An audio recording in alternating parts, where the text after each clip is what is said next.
looking for something. That's when I realized I should be calling 911.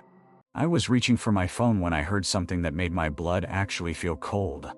It was the sound of my refrigerator opening. The soft hum, the light clicking on. She was in my kitchen, looking in my fridge like she lived there. I dialed 911. My hands were shaking so badly I almost messed it up. I whispered to the dispatcher that there was someone in my apartment, that they were in my kitchen, that I didn't know how they got in. She told me to stay on the line, stay in my room, that officers were being dispatched. "Is the door to your room locked?" she asked. I looked over at my bedroom door. It was open, exactly as it had been. The hallway beyond it was dark. "No," I whispered. "Can you lock it now?"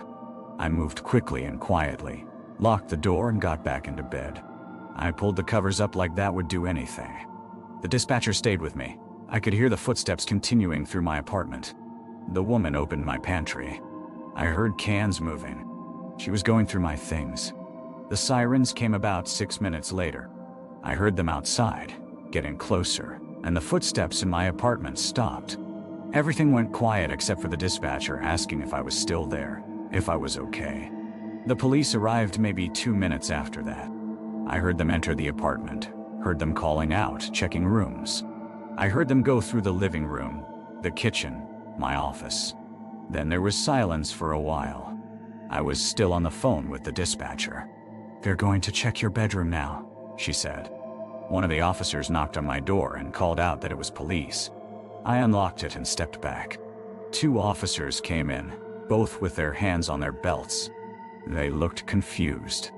"We've checked the entire apartment," one of them said.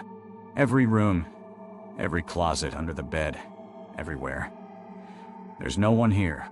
I remember feeling this strange sense of unreality wash over me. "That's not possible," I said.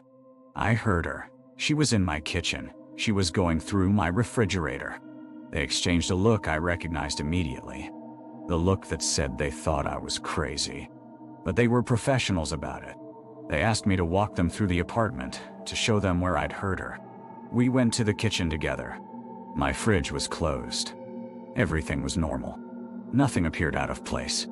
They checked for signs of forced entry. Nothing. All my locks were secure.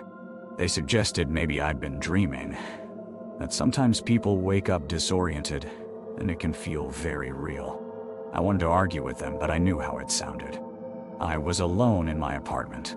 No one had been here, except I knew that wasn't true.